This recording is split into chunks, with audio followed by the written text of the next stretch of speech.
वाहेगुरु जी खालसा और वाहेगुरु जी दी फतेह और गुरु पूरब दी लख लख बधाइयां। मैं ऐसा क्यों बोल रहा हूं? मैं ऐसा इसलिए बोल रहा हूं कि आज है गुरु नानक देव जी की जयंती। और गुरु नानक देव जी की जयंती 15 अप्रैल को मनाई जाती है। तो आज 15 अप्रैल है, कार्तिक पूर्णिमा है। तो यह दिवस है, यह जयंती हम मना रहे हैं। यहाँ पर लिखा है सिख धर्म के संस्थापक गुरु नानक देव जी की जयंती। और ये जयंती की ये आज का दिन की क्लास जो है जयंती स्पेशल होगी। इनके जीवन से संबंधित हम विचारों को जानेंगे। पहले मैं बता दूं कि इनका जन्म 1469 को हुआ था और इनकी मृत्यु हुई थी 1539 में। इस बीच में इन्होंने ज्ञान को प्राप्त किया। ज्ञान प्राप्त करने के बाद फिर इन्होंने अपना एक धर्म स्थापित किया जिसका नाम है सिख धर्म। सिख धर्म के संस्थापक माने जाते हैं। इसके अलावा ये भक्ति काल के संत माने जाते हैं। भक्ति काल के संत, भक्ति काल की बात को तो भक्ति काल की शुरुआत 1398 से लेकर 1650 के मध्य भक्ति काल रहा है। और आचार्य रामचंद्र शुक्ल ने भक्ति काल को एक स्वर्णिम युग कहा है, क्योंकि इस भक्ति काल में एक ये संत तो है ही, इनके अलावा एक संत और है जो निर्गुण संत जिनको कहा जाता है कबीरदास। कबीरदास का जन्म 1398 में हुआ था। तो भक्ति काल के एक गुरु नानक देव जी और एक कबीरदास जी, दो संत हैं जो दोनों ही इस बात पर विश्वास करते हैं कि बहुदेववाद नहीं हो सकता। एकेश्वरवाद पर ध्यान दें, एकेश्वरवाद पर विश्वास करते हैं। यहां कर्मकांड को इनके नजरों में कोई जगह नहीं है। कर्मकांड का विरोध करते हैं, जातिवाद का विरोध करते हैं और एकता समानता की बात करते हैं। तो आज है गुरु नानक देव की जयंती। हम इनसे संबंधित बात करेंगे। इनका जन्म आज के पाकिस्तान में, पाकिस्तान का विभाजन हो गया 1947 में। तो इनका जन्म स्थल पाकिस्तान चला गया, रावी नदी के तट पर हुआ था। इनकी माता का नाम तृप्ता था। इन सारी बातों को देखेंगे। आइए एक एक करके देखते हैं। लिखा है गुरु नानक देव जी, यहाँ पर वर्ष लिखा है, वर्ष लिखा है 1469 टू 1469 टू 1539।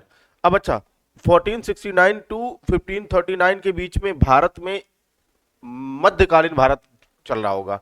मध्यकालीन भारत के इतिहास की बात करूं तो मध्यकालीन भारत के इतिहास में कई सुल्तान दिल्ली सल्तनत के रहे होंगे, मुगल बादशाह रहे होंगे। मुगल बादशाह, मुगल धर्म की जो मुगल है वो 1526 से शुरू होता है।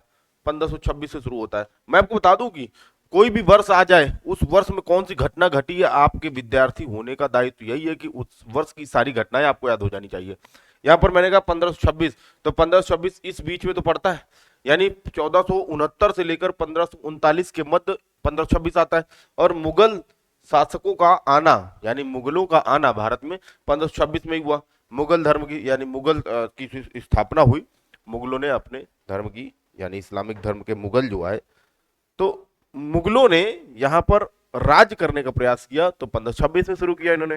तो मुगल भी इनके समकालीन रहे होंगे। इसके अलावा दिल्ली सल्तनत का अंतिम सुल्तान जिसका नाम है बताएं आप, क्या नाम है कि मैं ही बता दूं? सिकंदर लोदी।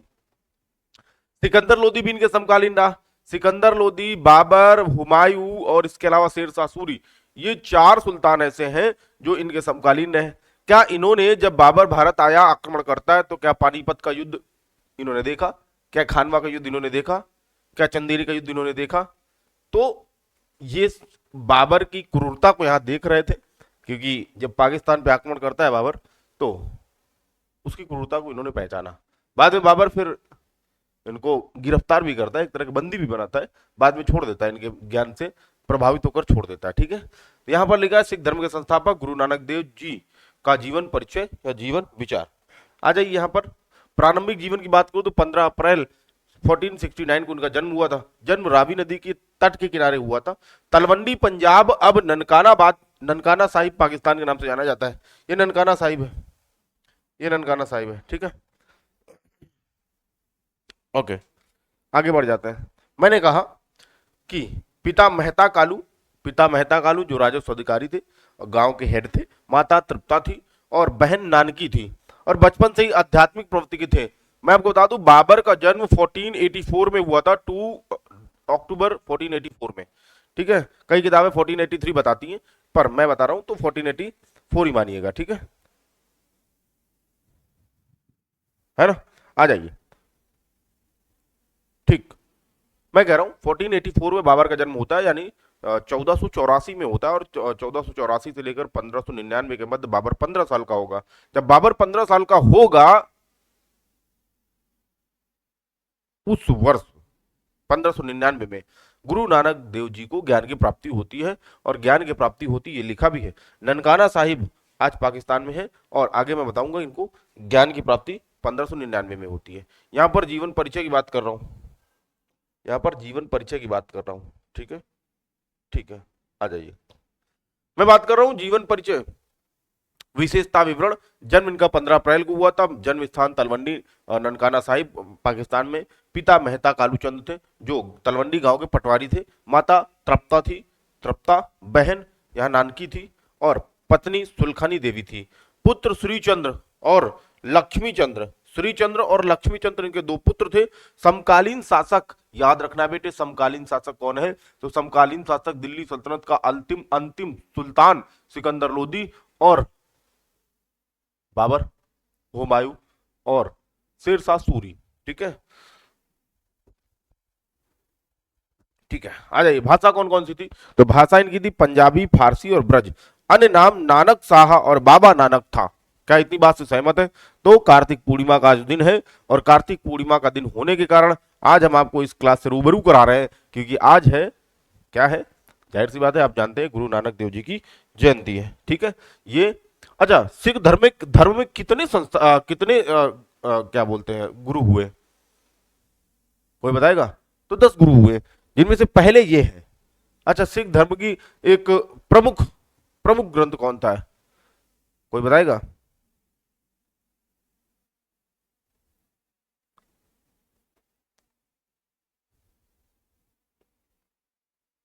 ठीक है, कमेंट बॉक्स पे लिखिएगा क्या नाम है उसका, उस ग्रंथ का, नहीं तो फिर मैं बता ही दूंगा, है ना। मैं बात करूं शिक्षा और प्रारंभिक जीवन। बचपन से ही धार्मिक और दार्शनिक सोच के थे, धार्मिक और दार्शनिक सोच के थे, परंतु ऐसा नहीं था कि बिल्कुल परेशान थे। धार्मिक थे, दार्शनिक सोच के थे, एक ईश्वरवाद पर विश्वास करते थे और बहुदेववाद पर विश्वास नहीं करते थे। धर्म का मतलब ये नहीं होता कि अंधे हो जाना, यानी धर्म का मतलब ये होता है धर्म बहुत अच्छी अच्छी चीजें सिखाता है। कोई भी धर्म हो, दुनिया का कोई भी धर्म हो, बहुत अच्छी अच्छी चीजें सिखाता है। और यहाँ पर एक ईश्वरवाद की अवधारणा पर काम किया इन्होंने। इन्होंने लंगर की व्यवस्था भी शुरू की। लंगर की व्यवस्था इसलिए शुरू की कि भारत में ऊंच नीच, जाति पात और गरीबी अमीरी जैसी कुप्रथाएं टाइप चीजें व्याप्त हैं, और व्याप्त है तो इनको कम करना है, खत्म करना है। राजा हो या रंग हो, सब एक हैं, एक ही मानव जाति के हैं। तो लंगर की व्यवस्था शुरू की, और लंगर की व्यवस्था में आप देखते होंगे आज भारत में बहुत बड़े बड़े लंगर चलते हैं। और आप जाइए स्वर्ण मंदिर, स्वर्ण मंदिर तो भारत का सबसे बड़ा मंदिर है सिखों का। कहीं भी जाइए, जहां भी लंगर चल रहा हो, लंगर में जाइए, आपको खाने को एक कतार में बैठ के खाने को मिलेगा। कोई भी हो, गरीब से गरीब, अमीर से अमीर, किसी भी जाति का हो। मैं भी खा के आया हूँ, मैं भी जोधपुर गया था, तो मैं भी लंगर में खा के आया था। और जाहिर सी बात है, सम्मान करना चाहिए, है ना। सम्मान करना चाहिए, जिस चीज के लिए बनाया गया उसका सम्मान करना सीखिए, आप भी करिए। कभी जाए तो जाहिर सी बात है, लंगर चलता रहता है, बहुत ज्यादा आपको पैसे देने की आवश्यकता नहीं होती, लंगर खा लीजिए। कभी ऐसा लगे कि एग्जाम देने गए और कहीं आसपास है तो जा सकते हैं। ठीक है, आ जाइए। तो इस लंगर की व्यवस्था इन्होंने इसलिए शुरू की कि राजा और रंग एक साथ बैठ के खाएंगे और एक साथ काम करेंगे। वहां पर आप थाली भी धुल सकते हैं, वहां पर आप जो मन करे वो काम कर सकते हैं। समझ पा रहे हैं? अभी हाल में आप देख पाएंगे कि प्रियंका चोपड़ा ट्रेंड पे आ गई, क्योंकि वो स्वर्ण मंदिर गई, और स्वर्ण मंदिर में जाने के बाद उन्होंने लंगर किया, और लंगर करने के बाद अपने बर्तन स्वयं ही धुले। तो बड़े लोग हैं तो ठीक है, लेकिन वहां पर सब समान है। ठीक है, आ जाइए। मैंने कहा बचपन से ही धार्मिक और दार्शनिक सोच और सांसारिक जीवन में कम रुचि रखते थे। सुल्तानपुर लोधी में कार्य किया, यही आध्यात्मिक अनुभव प्राप्त किया, और 1499 में दिव्य ज्ञान प्राप्त हुआ। दिव्य ज्ञान प्राप्त हुआ, ये आपको फोटो दिखाई जा रही, 1499 में दिव्य ज्ञान प्राप्त हुआ। ओके बच्चे, आगे बढ़ जाते हैं। हमने कहा मुख्य उद्देश्य क्या था? तो गुरु नानक जी के 3 मुख्य सिद्धांत हैं। एक सिद्धांत, नाम जपो, ईश्वर का स्मरण करो, ईश्वर का स्मरण करो, किरत करो, ईमानदारी से काम करो, और वंड छाको यानी लोगों की सहायता करो, लोगों के साथ खड़े हो जाओ, और लोगों के साथ, ठीक है, जरूरतमंदों के साथ, ठीक, मुख्य उद्देश्य समानता, मानवता और जाति प्रथा का विरोध। बचपन से आध्यात्मिक प्रवृत्ति के थे ये, और जाति प्रथा का विरोध और मानवता का सपोर्ट यानी समानता, वही यही कारण तो है लंगर दिखाई देता है आपको। ठीक है, आ जाइए। मुख्य उपदेश है उदासियां धार्मिक यात्राएं। यहां पर आपको धार्मिक यात्राएं दिखाई जा रही हैं। गुरु नानक ने कई धार्मिक यात्राएं की जिन्हें उदासियां कहा जाता है। क्वेश्चन आपसे पूछा जा सकता है कि सिख धर्म में उदासियां उदासियां शब्द का क्या अर्थ हो सकता है। तो जाहिर सी बात, अगर आपको ज्ञात है, आपने हमारी कक्षा देखी होगी तो बता पाएंगे, नहीं तो कोई बात नहीं। जो नहीं बता पा रहा है तो वो हमारी कक्षा नहीं देखा होगा। आ जाइए। गुरु नानक जी ने कई यात्राएं की जिन्हें उदासियां कहा जाता है। यात्राएं भारत, तिब्बत, श्रीलंका, अरब यानी मक्का मदीना। लिखा उद्देश्य धर्म, समानता और भाईचारे का संदेश देना, ये इनका उद्देश्य रहा है। ठीक है बच्चे, आगे बढ़ रहे हैं। हमने कहा सिख धर्म की स्थापना, गुरु नानक ने सिख धर्म की नींव रखी, उनके अनुयायी सिख कहलाए। मुख्य सिद्धांत एक ईश्वर यानी एक ओंकार, एकेश्वर यानी एक ओंकार। ठीक है, जाति का विरोध, जाति भेद का विरोध, सेवा और मानवता। ठीक है, ये सारे उद्देश्य है और यही कारण है कि ये धर्म कहीं ना कहीं अच्छा हो जाता है। यहां पर इस धर्म की स्थापना होती है पाकिस्तान और इंडिया के बॉर्डर में। बाद में, अभी पाकिस्तान इंडिया बॉर्डर नहीं कह सकते, अब पाकिस्तान ही कह सकते हैं। ठीक है, ये पाकिस्तान में चला गया, ये भारत में आ गया, है ना। नानक देव के 10 सिद्धांत। ईश्वर एक है, सदैव एक ही ईश्वर की उपासना करो, जगत का कर्ता सब जगत और सब प्राणी मात्र में मौजूद होता है। ठीक, सर्वशक्तिमान ईश्वर की भक्ति करने वालों को किसी का भय नहीं रहता। क्या बात है, बहुत अच्छी बात है। ईमानदारी से मेहनत करके उदर पूर्ति करना चाहिए, बुरा कार्य करने के बारे में ना सोचे और ना किसी को सताएं, ये भी एक बहुत अच्छी बात है। लेकिन कहां कौन सोच रहा है, कहां कौन समझ रहा है, कोई नहीं समझ रहा है। संसाधनों पर दबाव पड़ रहा है, इसलिए इन सारी जो विचार हैं, इन सारी चीजों पे मानव ध्यान ही नहीं देता। पॉपुलेशन इतना इंक्रीज हो गई है और जो रिसोर्सेस है वो कम है, तो जाहिर सी बात है संसाधनों पर दबाव पड़ेगा ना, रिसोर्सेस पे दबाव पड़ेगा ना, तो लूट मार छीन झपटा सब चलेगी। अभी तो ठीक ठाक है, समय धीरे धीरे बीतने दो, मानव जाति क्या करेगी वो देखा जाएगा, है ना। लिखा है सदा प्रसन्न रहना चाहिए, ईश्वर से सदा अपने को क्षमाशीलता मांगनी चाहिए, यानी मुझे क्षमा करो कोई गलती हो तो। मेहनत और ईमानदारी से कमाई करके उसमें से जरूरतमंद को भी कुछ अंश दान देना चाहिए। ये भी बहुत अच्छी बात की, सभी स्त्री और पुरुष बराबर हैं। यही बात तो है जो सिखों को अलग बना जाती है। यहां मैंने कई धर्म देखे हैं जहां पर महिलाओं को वो वैल्यू नहीं मिलती है जो वैल्यू की हकदार होती हैं, वो उनको राइट्स नहीं मिल पाते। पुरुष वर्ग है, यानी पुरुष सब कुछ है, सर्वे सर्वा है। महिला चरस, गांजा, अफीम या शराब, जुआ के बराबर मानी जाती है। लेकिन धीरे धीरे लोकतंत्र आ गया तो डेमोक्रेसी में महिलाओं ने भी बोलना सीख लिया है, महिलाओं ने भी शिक्षा ग्रहण की है। जब शिक्षा ग्रहण की है तो फिर दहाड़ेंगी भी ना शेरनी की तरह, नहीं ग्रहण करेंगी। आप अगर कोई भी व्यक्ति या कोई भी बेटी अगर देख रही है, पढ़ना है, छोड़ना नहीं है, दबा के पढ़ना है, मेहनत करना है और पोस्ट में जाके सरकारी नौकरी पालोगे बेटा, तुमसे कुछ भी कोई भी नहीं कहेगा। ऐसा तुमको नारी होने का एक कर्तव्य सिखाया जाए कि नारी हो, सम्मान करो लोगों का। अरे बाद में नौकरी लग जाए, सम्मान करने वालों को करना है, करना करने वालों को नहीं करना है। लेकिन नौकरी नहीं लगी तो ना करने वालों का भी करना पड़ेगा, समझ रहे हैं। आइए 10वां नंबर है भोजन शरीर को जिंदा रखने के लिए जरूरी है, पर लोभ लालच का संग्रह वृत्ति बुरी है। ठीक है, भोजन शरीर को जिंदा रखने के लिए ठीक है, ऐसा तो नहीं कि लद के खा लिए और फिर उसके बाद पढ़े ही नहीं, सो गए, यहाँ टेटुआ तक लद गए, है ना। ऐसे काम नहीं करना है कभी। ओके, आ जाओ आगे बढ़ते हैं। बच्चे आगे बढ़ते हैं। हमने कहा लंगर परंपरा, गुरु नानक ने लंगर प्रणाली शुरू की थी। मैंने शुरुआत में ही बताया था लंगर प्रणाली क्यों शुरू की थी। सभी लोग साथ बैठकर भोजन कर सकते हैं, जाति भेद समाप्त हो सकता है, समानता का संदेश जाएगा और ऐसा होगा। लंगर सिख धर्म की सामाजिक समानता की परंपरा है। लंगर सिख धर्म की सामाजिक क्या बोलते हैं, समानता की परंपरा है। ठीक है, ओके बच्चा लाल, आगे बढ़ रहे हैं। हमने कहा ये लंगर दिखाया जा रहा है। और मैं बोला ना कि मैं जोधपुर गया था तो मैंने भी लंगर किया था, और बेहतरीन सफाई, साफ सफाई से भोजन कराया जाता है। लोग बहुत बड़े बड़े लोग आते हैं, फॉर्च्यूनर से उतरते हैं, जैगवार से उतरते हैं और भोजन करते हैं। बाद में साथ बैठ के भोजन करेंगे आपके, और उसी श्रद्धा सुमन से बर्तनों को धुलेंगे। और जो झाड़ू वाला काम होता है, जो भी काम है, कोई रोटी बनवा रहा है, कोई सब्जी बनवा रहा है, कोई सब्जी कट कर रहा है, सारे काम करवाते हैं एक दूसरे के साथ मिलके, है ना। अपने यहाँ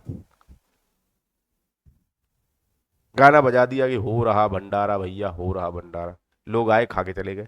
हद होती है यार। ठीक है, ये आप देखिएगा। ठीक है, लिखा है अंतिम समय। अंतिम समय करतारपुर पंजाब में बिताया, और मृत्यु 22 सितंबर 1539 को हो गई। उत्तराधिकारी गुरु अंगद बने। ठीक है, उत्तराधिकारी कौन बना? गुरु अंगद बना। अभी मैं 10 के 10 सिख गुरु को दिखाऊंगा, आपको समझाऊंगा कौन कौन से हैं सिख गुरु। ठीक है, यहाँ पर लिखा है, आप देख पाइएगा। एक गुरु नानक जी हैं। ठीक है, मैंने आपसे आपसे अभी पूछा था, बताए सिख धर्म की सबसे प्रमुख प्रमुख ग्रंथ कौन सा है, तो आपने बताया था? नहीं बताया था, तो आओ मैं दिखा रहा हूं। ये लिखा है श्री गुरु ग्रंथ साहिब। श्री गुरु ग्रंथ साहिब। यहां आपको दिख रहा है 1469, 1469 से 1539, ये दिख रहा है, ये गुरु नानक जी का जीवन काल है। बाकी लोगों का आप देख पा रहे हैं, नाम भी लिखा है, उनको आप पढ़ लीजिएगा। ठीक है, या स्क्रीनशॉट ले लीजिए। स्क्रीनशॉट नहीं लेना है। मैं हमेशा इस बात का विरोध करता हूं कि स्क्रीनशॉट लेने वाले बच्चे कभी भी उस स्क्रीनशॉट से नहीं पढ़ते हैं, क्योंकि अब मान लीजिए आप आज ने आपने आज फोटो ली, स्क्रीनशॉट लिया, वो सबसे टॉप पे है फोटो गैलरी में आपके, क्या फोटो नहीं लेंगे इसके बाद? नहीं लेंगे? लेंगे, लेंगे। इसके बाद भी फोटो लेंगे, इसके बाद भी एसएस लेंगे, यानी स्क्रीनशॉट लेंगे। और कभी जरूरत पड़ेगी तो कोई व्हाट्सएप में फोटो आ जाएगी, तरे आ जाएगी, समझे? मतलब नीचे आ जाएगी, तरे का मतलब नीचे आ जाएगी। स्थानीय भाषाओं में नीचे को तरे कहा जाता है। ओके, आ जाइए।